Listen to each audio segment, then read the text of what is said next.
Well, howdy everybody, it's Heath Robinson with Topaz Labs, and I am excited to be back with world traveler and photographic professional Joel Wolfson. Joel, are you there? I am here. How you doing? I am fantastic. How about you? Doing well, thanks. All right. Well, welcome everyone. I'm happy to be back doing another webinar for Topaz. Thanks to everyone for joining us. Today is titled The Simple Path to Stunning Images. And the idea behind this webinar is to show you some everyday tools and techniques to create those extra touches that'll help you go from good to great. It doesn't really matter what level you are. If you sell your work professionally, you want your potential customers to say, wow. But even if you're a hobbyist and just saying it about your own work, you still want your images to be great. And my feeling is if you're getting in front of the computer to work on an image, it's because you already decided it's a meaningful image for you, or at least has that potential. And I want to show you how to make use of the tools to bring it to the next level. And that path to make it stunning is less complicated than you may think. So before I jump into it here, I just want to mention, for those of you that don't know already, I've got a number of educational resources. Many of them are free by way of my blog, my newsletter, archives of these webinars, articles, workshops, and so on. And if you want to take advantage of these, the best way is to sign up for my email list. In theory, I should have a slide here to show you that, and that's the wrong one. There's the right one. So that's where I'll let you know about my latest resources, videos, reviews, etc. This is just a sample page from my website, from my workshop page. By the way, if anybody wants to have an excuse to go to Tuscany next spring, it's a lot of fun. But here's why why I'm on this slide is over on the left here on virtually every page on my website. All I need is an email address and a first name. I don't ever share the information. It's always confidential. And then the other important thing is make sure you select a preference of either Fine Art News or Photo News. Otherwise, you won't get either one. So let me go back to Studio here. And we can get started. The first image we're going to do is a landscape. I captured this image in southwestern Ireland, not far from Killarney, and I encountered a lot of rainy and overcast weather. And of course, we often label that as bad weather, but it can also mean some great opportunities, especially when you get a break in the clouds like this one, with some nice warm spotlighting from the sun. And let me show you where I started, and then I'll go through the process to the final. So this is the starting image here. And just to show you again, this is where we're going to end up. All right, so the first thing I do with almost every image now that it's available is, is AI clear. I guess I already had it on there, but I'll go through it again.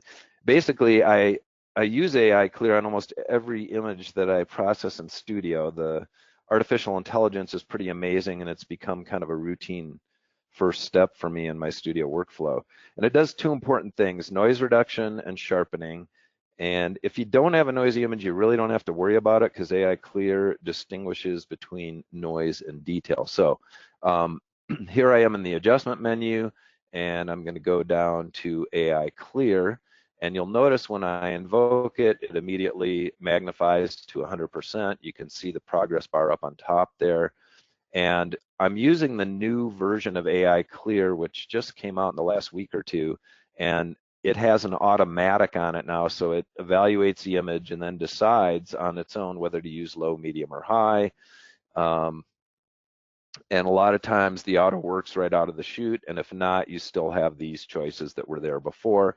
And they've also added this enhanced sharpness. Now, if you are on my mailing list, you will be getting an email shortly about a short video I'm doing showing the new features of AI Clear, and I'm also working on one for AI Gigapixel to show you some techniques for that. But anyway, as long as I have it at 100%, take a look at the background here. On the auto, it looks like it saw some of this as noise, and it obscured some of the detail. Now, right now it says original at the top, so you're looking at the before, and you can see there's a little more detail in there. Now that's not a big deal at all. I'm just going to go to low for the remove noise so that it doesn't see that as noise. And you can see my little progress bar while the artificial intelligence goes to work. And there, I got that detail back. And I'm also going to go over here and I'm going to hit the high sharpness. Now, it's very subtle when you're on the low. Basically, these interact. So the high sharpness, you'll see more of an effect as you go to medium and high. The difference for that will increase. Right, so let me just do the before. It's pretty subtle, but it just sharpens it up a little bit. And I really don't have much noise in this image. And if you do, it will eliminate the noise at the same time, which is really cool. So that's generally my first step.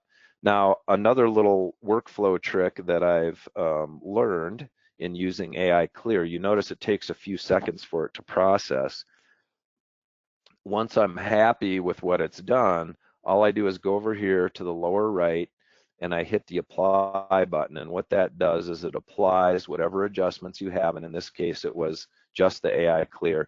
And then you see it popped a new version of the image with that applied in the lower right here at the end of the film strip. Just a quick overview of the interface here for all of you, since I just used some of this stuff. If you're not familiar with it, effects are on the right, and each of these categories has subcategories of effects, which each effect is a combination of adjustments. And then up on top are viewing tools. Over in the lower left are global tools, and of course we have the film strip on the bottom, which shows all the photos that you happen to have open in Studio. So the next thing I'm going to do, looking at this image, it's got a big range of tones, and I want to bring up the shadows, and I also want to bring up some of the highlight detail. And as all of you probably know, if you just use an exposure slider, you're going to lose one or the other. So as you bring up shadows, you're going to blow out highlights, and vice versa. As you bring down highlights, you can block up shadows. So there is the magic exposure balancer for that, which is called Adjust, and it's one of my all-time favorite tools in Topaz, and it's a plugin. So I'm going to go up to the menu here, and on the menu bar you'll have a thing that says plugins. If I click on that, and this is all right within Studio, so you can see every adjustment that you own will show up here, and I'm going to use the one on top here, which is Adjust 5. So it's going to launch the plugin. It's going to use the image I was on, and it looks funny, I realize, and that's it goes back to whatever it was doing before. And so I make a habit always of going to the lower right down here and clicking on Reset, and then that's our starting point. So I'll just do a quick overview of Adjust. The interface is pretty much the same as Studio. We have collections of presets on the left, and the individual presets below that. Over on the right are the adjustment tools, on top are the viewing tools. So pretty much the same layout as Topaz Studio and almost every other Topaz plugin. Excuse me.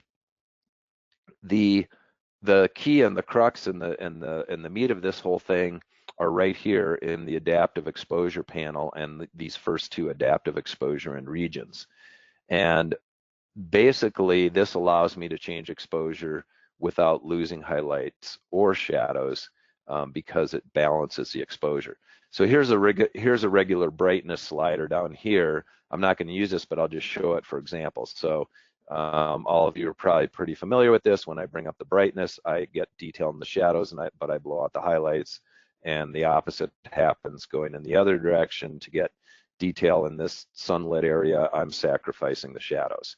So what I'm going to do, whoops, let me zero that back out. I'm going to use adaptive exposure. Now what I'm going to do, that this adaptive exposure is interrelated to the regions.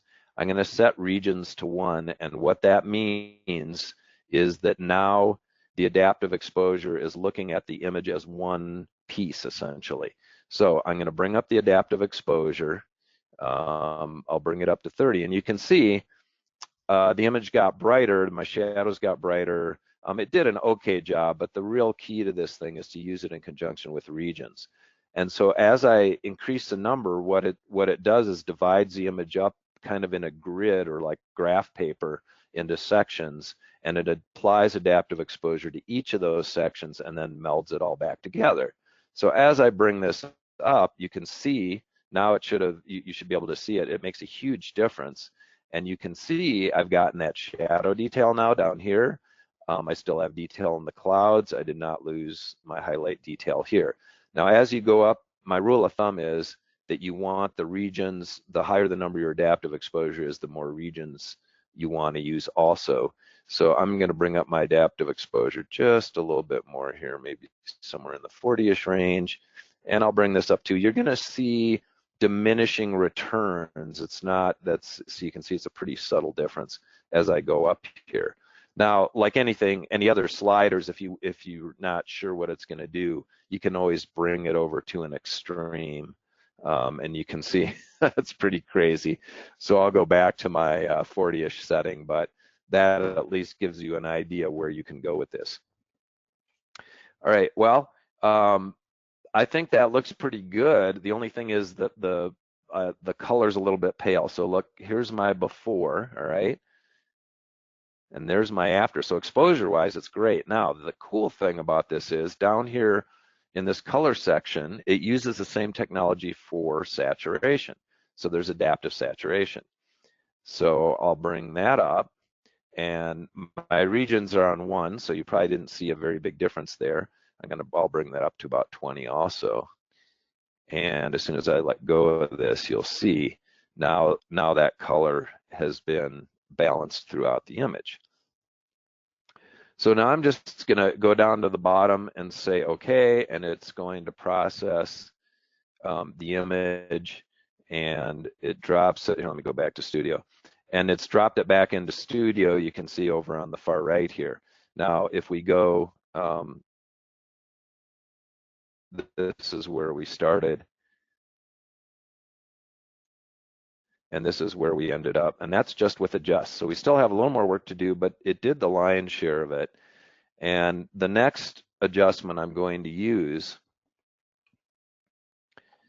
is dehaze. Now, there really isn't a lot of haze in this image, but I use dehaze on a lot of images, even ones that have no haze whatsoever. I use it as like a clarity slider. Now, you do have clarity in the basic adjustments, but I kind of like what dehaze does. It's a little bit like a clarity slider on steroids. All right, so I'll bring up the strength. Now, as I bring it up, you can see it's sort of adding a sense of depth, and it's doing that through contrast. And you can see, if you look back here, it did eliminate some of the haze that was there. So there's my before, and there's my after. Now, I'm going to bring this up a lot so you can see what it does. And you can see as I bring it up, it's starting to do other things, which I don't like in this image, and that is it goes very cyan, and it saturates, and it changes exposure and all that. So I try to find the sweet spot on this. And if I want to, I like the way it adds more contrast and more depth, but that's really a job that for that much is better suited for precision contrast, which I'm also going to use. So this one, I'm probably just going to run this around let's see, it was probably good around 30-ish, somewhere in there, okay? And now what I'm going to do is I like what it did. The color is just a little off, so I'm going to use a basic adjustment. Where's my basic? Right on top. So I'm going to use a basic adjustment, and all I'm going to do in here is use this tint slider to kind of get my color balance back. And you can see as I bring this over, and I'll do a before and after. So if you want to do a before and after of just one layer, you just click on the eyeball. So there's before. You see it's kind of greenish, cyanish. And then by changing the tint, it's a lot more normal now. So now I will add some precision contrast. This image has a lot of depth and I want to convey that. And certainly, the whole idea here is I'm trying to convey the sense of being there, and that sense had a lot of depth to it if you were just standing there, and I want to bring that back. And that's where precision contrast comes in. So I have every Topaz adjustment has this preset drop down, and I do have presets for it. They give you some, the ones above the line are the ones they give you, and as you hover over these, you can see what it does. Now, this is one I use for landscapes a lot, called Landscape Add Depth, and that's about where I want it to be. But what I'm going to do is I'll reset it and just show you how I got there. So the contrast, this is the crux of it right here, this contrast panel. You do have some other things you can do down here, but I'm just going to deal with the contrast right now. Micro is just that. It's areas of very, very small differences of contrast, and it will increase those. Excuse me. So as I bring this up, I'll bring it way up, and it'll exaggerate it. You can see it's brought the detail, the micro contrast up basically too much. And what I've found is with a landscape or outdoor scenes in general, that 30-ish range for these first three works about the best. So, and then what happens is with the high contrast here, I'll show you what happens if I bring that up. You can see the areas it's affecting, right? It's just the very brightest and very darkest areas that's going to accentuate that. Well, what I find is I often bring this to a negative number because that keeps my shadows from blocking and my highlights from getting too bright. So this set of settings here is a fairly good starting point for an outdoor scene. Now, and the other thing too is, remember, you can always back off on this. So if you think it's too much, you can use the opacity slider and kind of tweak that where you want it. And I can always make that decision later in the process too, because I have all these layers. So the only thing left that I think I want to do on this is give a little more punch to these clouds. Now remember, the whole idea here is to turn your good image into a great one, and it's a combination of all these somewhat subtle adjustments, and that combination or culmination of all those together is what's going to give you that image, or taking that image to the next level. So I'm going to use precision detail, and I'll show you how I'm going to use that. Now you can use it to adjust fine detail, like for sharpening, or to boost like if you're using AI Clear to kind of do the job of capture sharpening, you can kind of finish it off with a little small detail adjustment. I'm going to zoom in here so you can see what's going on. And if I bring up I'll bring it up quite a bit so you can see what it's doing. That's probably a little too much, but you can see if you look in some of these areas with small detail, it's just going to accentuate it. Now the problem is I don't want to accentuate it overall. I just want to adjust the clouds. So what's really cool about this, I'm going to go back to the overall view. What's really cool about this adjustment, not only do you have control of small, medium, and large with 2 sliders for each one to really fine tune it, you can also affect just shadows and highlights. So in this case, I just want to affect those highlights. And so I'm going to adjust the small detail up just a little bit. And here I'll magnify it so you can see. But you can see it isn't really, it's affecting the lake, and just here where the highlights are, it's not really affecting here. So if I'll just turn it off so you can see. So there's the before, and there's the after of just that small detail. Let me do the whole thing because it's going to be a lot easier to see. So what I'm after mostly here is the clouds, which is going to be medium and large detail. So I'll bring that up, and you can see it already brought some detail out in the clouds, and there's obviously a lot of large detail in there too. So now let's turn that off. So there's the before. Notice it's just affecting these highlight areas because I chose just the highlights, and I think that's really cool. So now I've got the image pretty much where I want it. So let's go back to the original. That's over here. So there's the before, all right, that, and there's our after, okay? And it took me a lot longer to explain it than it did to get to the image, the final image. And so if you look at this, it's really 5 adjustments. I've got the 4 adjustments here plus the adjust plugin I did as that first step after the AI clear, right? And so it's a pretty easy way to get to that point.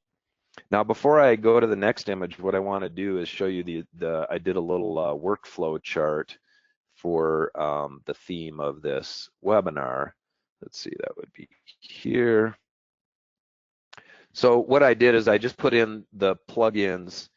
I'm not including plugins that come free since people have to spend money on these. I tried to pick the ones that I think are the bread and butter ones for that idea of going the, good to great basics, the way I labeled it here. So, and you saw me use almost all of these, and by the time we're done, I probably will get into all these except possibly the sharpen down here. The reason I put sharpen in there is, and that's different from precision detail, it has a lens deblur option, and that works really great with AI Gigapixel. I have AI Gigapixel separate because it's a separate application, actually, a totally separate application. That thing is so cool, and it works really well, and it saves me a lot of time over the methods I've been using previously. But what I found with AI Gigapixel is you want to do your sharpening after you enlarge, not before. In fact, it can be detrimental if you do it before, and this lens deblur works great with that. It also works well on a lot of images. It's kind of a subtle sharpening. I'm not a huge fan of unsharp masking for sharpening. I think the lens deblur works really great. Now, going to the next level here, after you've done your basics, then you want to think about variations, because sometimes a variation of your image is going to be the best way to communicate what it is you're trying to communicate with your image. And so black and white is an obvious one, and black and white effects is a plugin. Black and white is just the adjustment. Focal blur, you can do an optical vignette to help lead your viewer's eye to the main subject, a lot like you do a light fall off vignette, a traditional vignette. Texture is great for a lot of different things, and Remask is far and away the best masking program out there of anybody's. And these are for beyond photography. So anyway, you get the idea. Let's go back and do some more images, and I'll be making use of a lot of those things. Don't worry about having to have written those down or anything. It'll be in the archive webinar, and you can always just freeze a frame on it if you want to see that list again. So the next one I want to do here, let's see, is this one. So this is a simple portrait. This is my daughter on her birthday with some face paint, and I think a really nice expression. Let me show you where this came from. This is the original, and the lighting is definitely less than desirable, but I think this is a case where the moment and the gesture overpower any technical shortcomings. And I'll show you how I got around the technical shortcomings, and the main thing here is that a lot of important things are in the shadow, just because that's what I had to deal with, and I didn't want to use, I didn't have time to set up lighting or anything like that. This is a candid shot, and we run into this a lot. So my first step again is AI clear.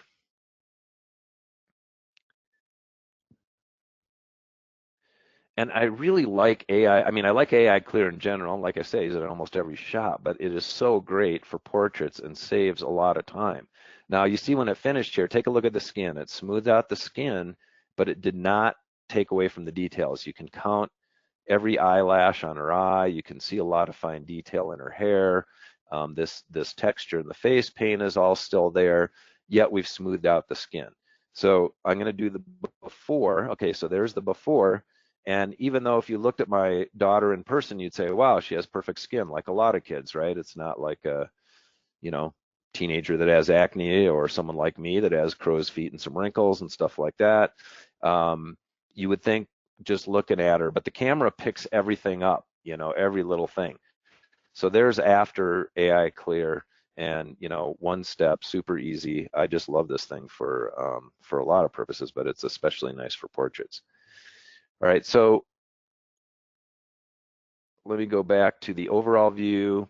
And so we need to take care of these shadows, and the way I'm going to do that is I'm going to use a tone curve, and this comes with the free versions, or I mean, it is free Studio, but the tone curve is free. So I could use an exposure adjustment and basic adjustment, but curves often give you a little more flexibility. And to me, it just looks smoother a lot of times than just using the basic exposure adjustment. And what I'm looking at here is I'm looking at just the shadows, all right? Because I'm gonna mask this out shortly and show you how to isolate just the shadows. All right, so granted the brighter skin tones are too bright, but the shadows are about where I might want them to be, maybe even a little overcooked, but that's okay because I can always go back and adjust my opacity slider up here. Now, I want to isolate just the shadows, and I can do that with a mask. If you click on this little box that's on every adjustment, it drops down all the mask tools. Right now, the mask is all white, which means it's revealing the entire, the effect over the entire image. For those who haven't used masking much, white reveals and black conceals. There are a whole myriad of tools here. I could probably spend the whole webinar just talking about masking. Maybe one of these days I'll do that. But I think a luminance mask will probably work, and what that does is it creates a grayscale mask of, it's sort of like a grayscale image. You can see here it almost looks like a negative of the image. And that may accomplish what we want without having to do a lot of brushing. So I'm going to bring the range down. That's the sensitivity of our target point for the mask, okay? And actually that looks pretty good the way it is. You see the eyedropper in the middle of my little circle here, the cursor turned into an eyedropper. I can sample a particular tone, and then what it does is it makes that the target tone, and it'll tell you here what it is. It's a value of 20, and it sets it to 0, so that means it makes it black. So I can do that. I could have used the one I had before, but what I'm going to do is just invert my mask. And so now it was blocking the areas that I wanted the brightness to come through. You can see now that it's also affecting her hair. So, and you can see that in the image. And what I want to do is just isolate it to the skin tone. So I can do a few things. First thing I can do is adjust the contrast of the mask and make it a little more. Here, I can bring the density down too, probably a little bit. So now, if you look at the mask, as long as we can paint out the hair, we're good. I'm going to take the brush, I'm going to make it really big. You can see it's over the center of her face right now. And then I'm going to just shrink down the feather edge, and all I'm going to do is just go over all of this, and voila, we got her hair back, right? And if you look at the mask, you can see that now we're just affecting the shadow areas. I mean, I could touch it up a little here. I did get a little of her face, so I'm going to switch back to the white and just bring that back a little bit.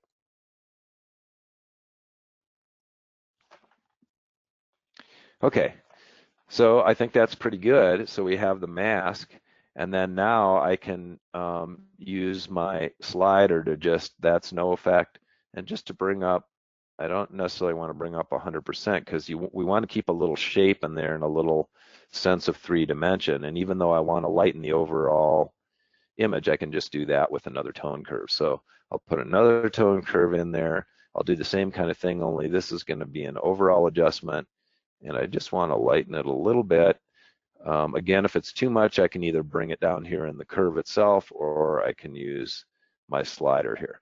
And I think that's pretty great right there. The only other thing I want to do now before I call it a final image is I'm going to go into the basic adjustment, and I am going to go down to the color temperature only. And what I want to do is bring back the tone in her face, because it's she's looking kind of pale and washed out. And so by bringing up the warm tones, I get more natural looking skin tones and more the way she looked. So somewhere in that 40-ish range looks good. You do hit a point where it goes a little too yellow, but I think somewhere right around there it looks pretty natural. All right, so let's look at our before. This is where we started. All right, nice expression, but we had to overcome some technical difficulties of those shadows, and there we are. We've got a nice final image. Now, we could call it done, but part of making great images is that you want to consider some variations too. I'm sure if any of you have taken a photo class or a workshop or something like that, your instructor has said, hey, when you're out shooting, just because you're 5'9" and the camera's horizontal doesn't mean everything should be shot that way. You know, try a low angle, try a high angle, try a wide angle lens, move back and forth, use different perspectives. And the same is true on the processing end. I think it pays to try some different techniques and looks. So an obvious one is black and white. So here we can just go down to the black and white here. And often I like black and white a lot for portraits because the color doesn't distract. In this case, you know, we have the face paint. You may or may not want to be able to see the color in that. And in this case, I might want to brighten it up a little bit. So I can always I'll go back to my second tone curve here and bring that up. And if I want, I can even just bring it up a little more. So for the black and white, I think it needs to be a little bit brighter. There, I like that. I think the black and white looks awesome too. So if I didn't try that, I would miss out on potentially maybe the best version of this. What you want to do is ask yourself, what compelled me to shoot this image? And maybe try to describe it to yourself, because it may have just been intuitive when you did it. And by doing that, you might think of some ideas. Now, I'm going to show another little technique here. I'm going to turn this off for the moment. Another technique, and that is using glow. I got a lot of questions about this after the last webinar, so I'm going to show how to do it again. Glow is normally kind of a special effects thing, because you can do neon look, and you can do just all kinds of thousands and thousands of different looks, but they're more or less on special effects. But I'm going to show you kind of a photographic effect you can do, and that's to create a high key portrait with a very, very simple adjustment. So I'm not going to go into all the different adjustments in glow. You're just going to use the first slider here, and my magic number for this is about 40. And I know when you're looking at the image right now, it's just kind of looking blurry and weird, but the key to this technique is to go up to the blending mode, which you also have on every layer, and use the screen blending mode, okay? So now I do screen, now all of a sudden I have a high key portrait. Now it's a little much, but I can use the opacity slider to bring that down, and voila, I've got a great high key portrait. And it goes really nice with her expression. You know, it's a bright feeling image, and she has kind of an inquisitive look, yet smiling, and that might help communicate your image better. Now, you see up in here in the primary glow type, you can actually give yourself two variations. So this is accentuating the light values, and the dark one is accentuating the dark values. Now in this case, I kind of like the dark better, but you can play around with this along with your opacity slider and get different effects. Now let's, and then you can use this in combination with black and white too. So I can do a high key black and white. And I'm going to shut both of these off and show you yet another another way to explore variations to see about, you know, getting your the best way to communicate your image. And there might be more than one best, or more than one really good one too. What I'm going to do here is go to AI Remix, And AI Remix uses artificial intelligence to give you different looks. It's based on a whole bunch of different artist styles, and the artificial intelligence has learned the style of dozens and dozens of different painters and graphic designers from classic to modern, and there's all these different choices. So I'm going to do Ash and Waves. I used this on the last webinar I did. It kind of gives you a line drawing effect, and there's all kinds of variations in here. I can click on the high, and that's going to kind of make it a little more detailed for whatever one you're using. And here I have, sort of a line drawing effect. Then I can go down here, and if I bring up the saturation, I can sort of colorize it a little bit. And so you get some really different effects. So keep that in mind when you're going from trying to take your image to that next level, is keep all these other things in mind. Now I want to mention some kind of exciting news about remixes.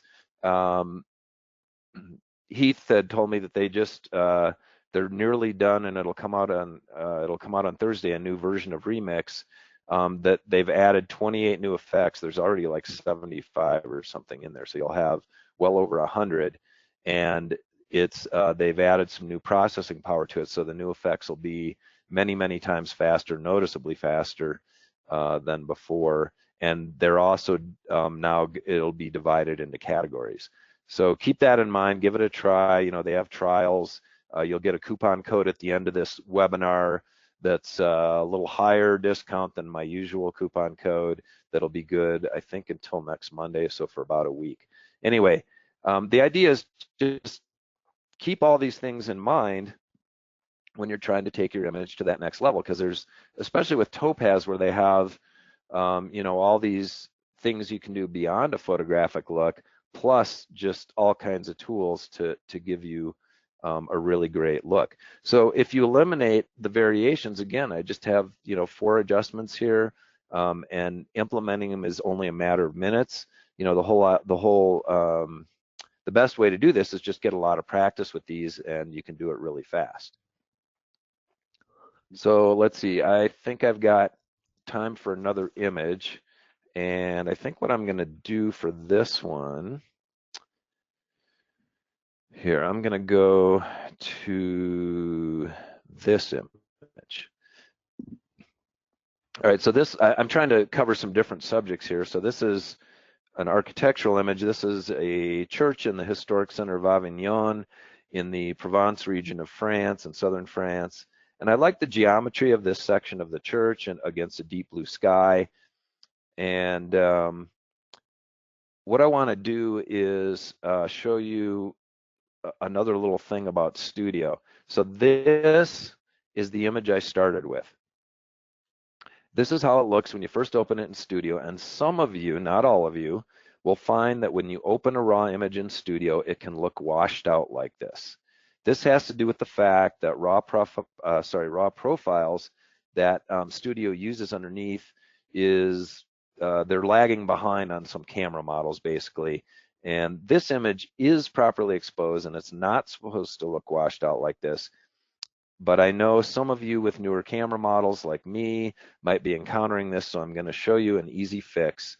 Topaz is working on a major update to Studio, and when that comes out, or maybe the next iteration of it or whatever, that profile database should be updated. So chances are good you're not going to see this, but in case you encounter it, I just want you to be aware of it. If you get something that is properly exposed, but it looks a little washed out, there is actually a pretty easy fix to it.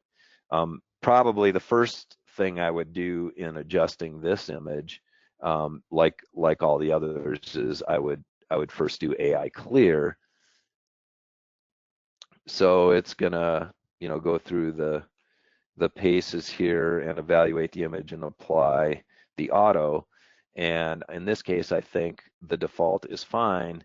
I'm gonna zoom in a little so you can see a little more of the detail here, right? So there's before AI clear, and look especially like down in here where all this detail work is on this edging and the bricks and everything like that. Okay, and then there's the after.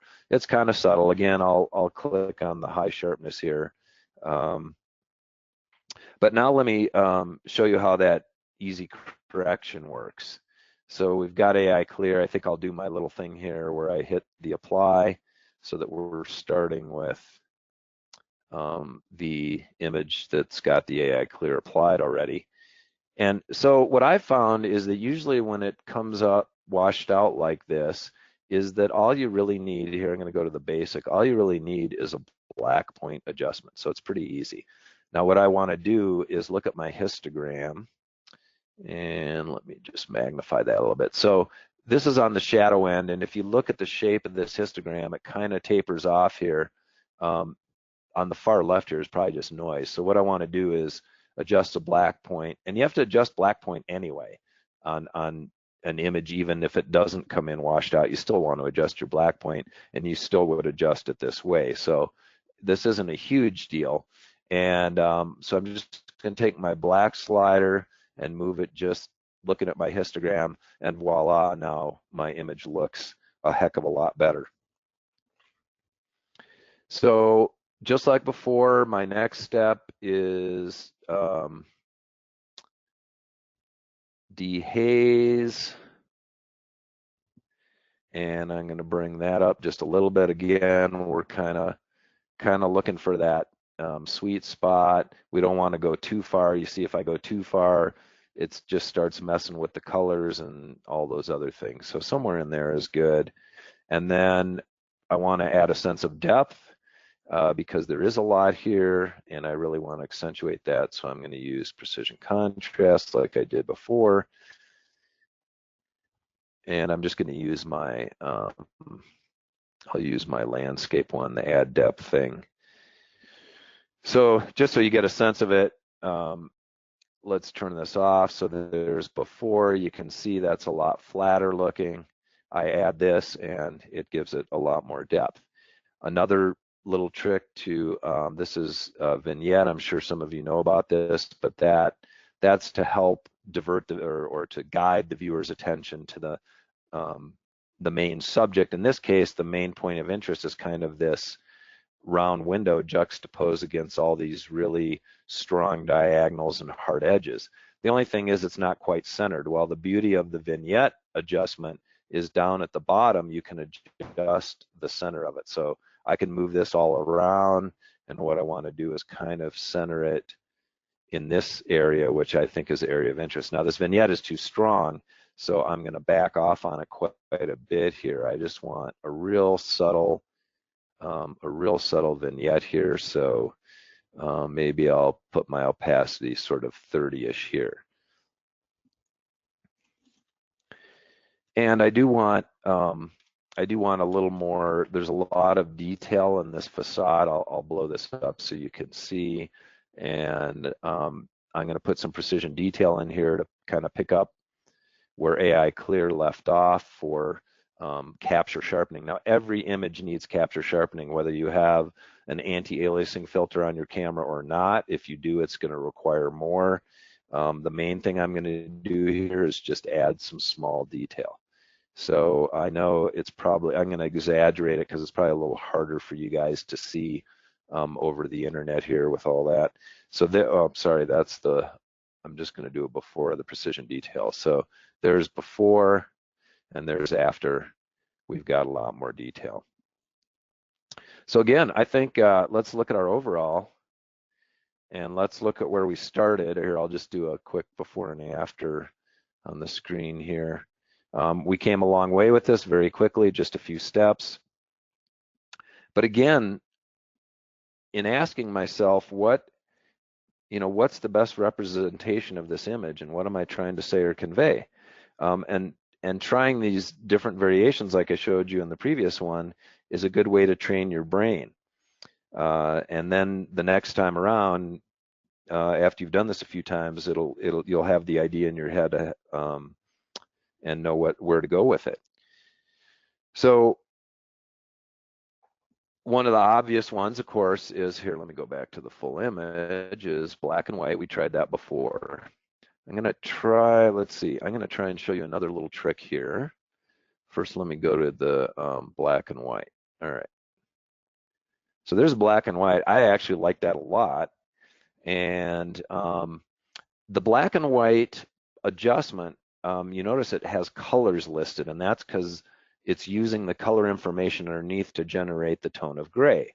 So for instance, blue is what's in the sky. If I bring this slider down, I can darken the sky. And I actually like, it's very dramatic when I bring it down a lot, make it almost black. I almost have an infrared look here. Now, what I want to show you is a little trick to accentuate edges, all right? So what I'm going to do is first, I'm going to create a duplicate of this image. Actually, if I hit apply, it's just going to apply all that stuff so that I'm starting with my black and white image. I'm going to go back to my one with all my layers here, and I'm going to add an image layer. Now, what that is it just simply means I can add another image to this. You might use it for a sky replacement or something like that. In this case, I'm going to add the same, sorry, let me go back to this. I'm going to add the same image. So I'm going to open my image layer, just drag and drop this on there. Now, you're not going to see any difference initially here, but what I'm going to do is change my blending mode, and I'm going to go down to hard light or vivid light or something like that. There's vivid light. That's pretty good. So you can see what it's doing. It's making it super high contrast and accentuating the edges. And by playing with the mask, I can accentuate that even more. You'll see where I'm going with this in just a second. So I'll use a luminance mask, and I find that with the luminance mask, you almost always want to bring this range down so that it's a little less sensitive. And then I'm going to click on this edge here so that I make that edge, let's see, let's try this one. There, that's better. And what I'm going to do is increase the contrast,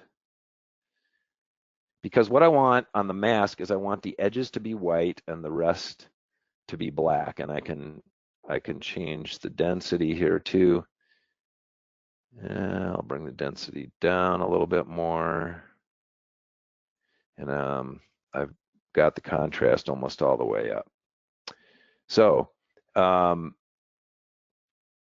now you can see it's combining. It's only those edges are coming through. Now the sky is too. But what I can do is I can back off. What I'm going to do is bring the opacity down to 0. And what this is doing is it's just revealing the line. So it's kind of like accentuating those angles, which is telling my story better. So I'm just going to bring it back to maybe a, I don't know, 20 or 30% opacity. Now, if I decide the sky is too dark after this, I can always go back to this black and white layer and bump up the blue value and make the sky a little lighter. So I still have that same like infrared feel. There's before that layer, there's after. It just accentuates those lines and darkens the sky a little bit. Now, there's a bunch more variations you can do. Let me see if I loaded that one or not. Also, Joe, yeah, this one right here. We're about 10 minutes out. Okay, this will just take like a minute, maybe 2, and then I'd be happy to field some questions. Thanks for the heads up. Yep. So all I did here is I'm going to bring this to the point where I had that other one, and this is just to show you again some variations. So there's I applied AI Remix using one called Yellow Brick Road, and it's a completely different treatment, but it still accentuates those angles and the brickwork and the juxtaposition of the round with all those straight lines and angles. Let me turn this one off. And texture is another one of my favorite ones. And what I did is I just added several texture layers here. This is an old architecture, and so I want to give it an old look. I used edge exposure to make it look like maybe an old glass plate with you got a light leak here. And then my final step was using dual tone down here, which comes with Studio, by the way, and it allows you to do toning. Okay, so there you are. Covered a lot of stuff, and I'm ready for some questions. Awesome. Thank you so much. This is a great tie-in too because we have a lot of people asking about the free version of Studio versus they're calling it the paid version of Studio. Can you kind of explain the difference between the free Studio and the Pro adjustments? Absolutely. So, excuse me, sorry. Basically, when you download Studio, it's always free, and it comes with a set of adjustments. So I'm going to click over here, and everything above this line is what comes with it. So you can still do a lot. You've got tone curves, you got vignettes, dual tone, which is what I just used on this image you see on the screen to get a sepia tone look. You can do cyanotype, you can do all kinds of looks with the dual tone. Now, all the ones below the line are adjustments that you pay for. Now, one thing I want to mention is you don't have to buy these to make use of them. And what I mean by that is when you use these presets over here, let me just, for instance, go to one like glow is, excuse me, glow is one that you would normally buy. I'll just go to some options here. All right, let's just pick this one, for instance. Now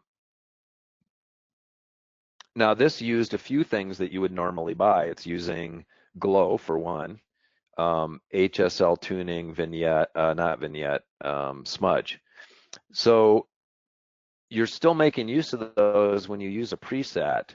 You won't get the adjustments. So like when you open this, you won't see all these adjustments, but you'll still have an opacity slider, and I believe you can still use presets.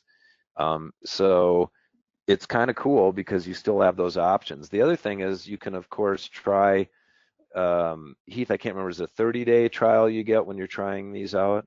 Yeah, any of the Pro adjustments individually, if you don't own them and if you can twirl one of those down, um, if you look at, yeah, smudge is great, or HSL color tuning. There's the preset drop down right there.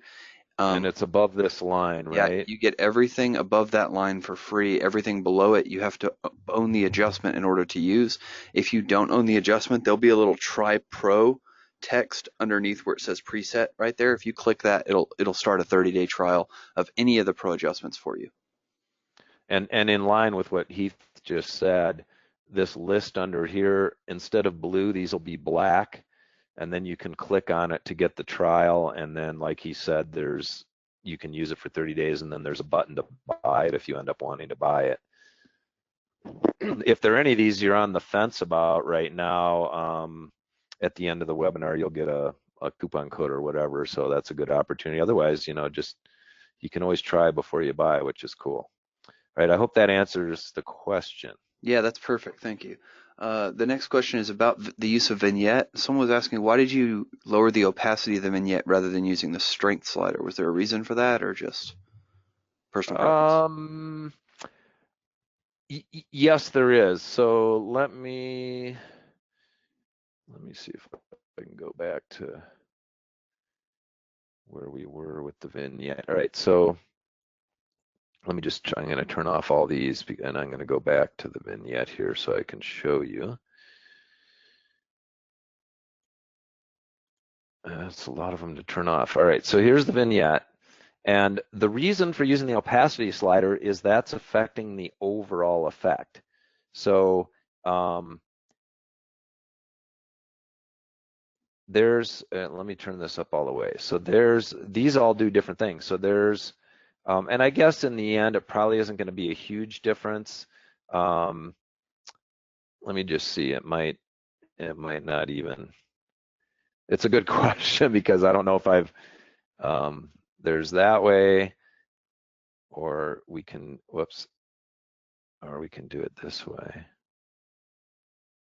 mean, it may have an effect if you've changed the size and the transition and all that. So kind of the way I use this thing is the first thing I do is turn up the strength all the way and then start playing around with it because it allows me to see exactly what the size is and it allows me to see more clearly whether it's a soft transition or a hard transition.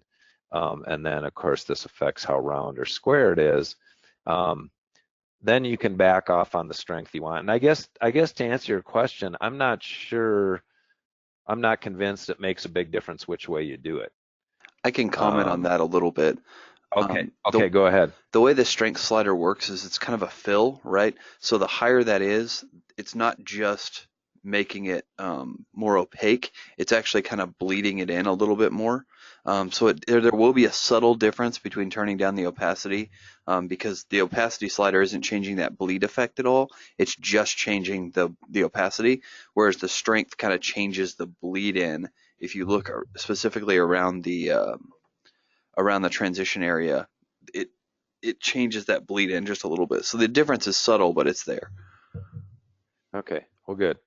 Then I guess I was going about it the right way. But that was a very good question, whoever asked that. All right, any others? One more was about the, let me scroll back up.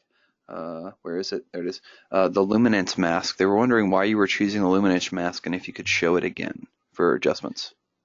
Sure. I used it in a couple images. Let's see. I know I used it in this one. Yeah, it was rather early on that question got asked. Okay, so that was probably in this one. So actually, that was on this tone curve where I was trying to isolate the shadows. All right.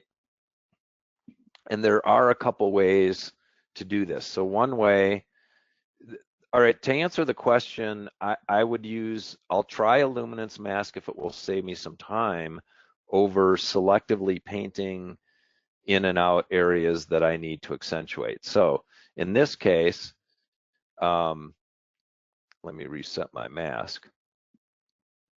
When I clicked on the luminance mask, oh, that's probably because this is on all the way up there. So and I'm going to take the range down. I do recommend taking that range down anytime you try to use the luminance mask. So just by clicking on the luminance mask, other than the hair, it's already kind of isolated the shadows and the eyes where I want it. So I don't have to do much here other than adjust the contrast, and then, like I did, go in and paint out the hair. Now, the other way you could approach this is just to get a brush and bring and reverse the mask, and then take this brush and paint back in these shadow areas. Now the problem is whether you get them all in whoops, I want this in white, is whether you is basically just how much time it's going to take, whether you get them all and whether you have to go in and tweak the areas. Sometimes the luminance mask is smoother, and then in this case I'd have to go change my brush size too, and go in and do the eyes separately and things like that, and the eye sockets. And so it might just take a little more time going this route, and that's really my main reason for doing it. Also, sometimes with a complex outdoor scene, sometimes the luminance mask might be a little faster. And in other cases, it isn't. One of my favorite tools in the masking is actually the gradual mask, especially for landscapes and scenes, along with the edge aware. That saves a huge amount of time over trying to paint out a sky in a landscape, because it kind of magically finds all the edges. I hope that answers the question. And in the case that I showed it in this webinar, it was mainly for time saving. Yeah, that's fantastic. That's actually how I use it too. And when we built that graduated mask in there, or gradient mask, I don't know exactly what they're calling it, but when we built that in there and I used it on landscape the first time, I really got that wow response. So we're about at the end of the hour, so I'm going to go ahead and take the screen back if that's all right. Actually, we're a little bit over. That's perfect. And thank you all so much for staying after, and obviously stick around for what Heath has coming up next. Cool. Thank you. If you guys want to follow Joel, you can always visit his website, joelwolfson.com, or visit his blog, joelwolfson.com/blog. If you got any questions we didn't get to, you guys can reach out to him directly at info@joelwolfson.com. He would love to hear from you. And if you have any questions for us, you can always contact us at webinars@topazlabs.com. You can sign up for upcoming webinars. I've got one coming up with Greg Rostami, who's our trade show guy. Next week, I've got to get the rest of the information from him, but I'll have that up shortly. You can sign up for that at topazlabs.com/webinars. Joel, man, it's always a pleasure to have you. I always love seeing your landscape photos. They always make me gasp a little bit. So, Well, thank you. yeah, And thank you all so much for joining us. I really appreciate it. yeah, guys, thank you so much, and we hope to see you on a future webinar. Joel will have you back soon, and I hope everybody has a good morning, afternoon, or evening wherever you are around the world.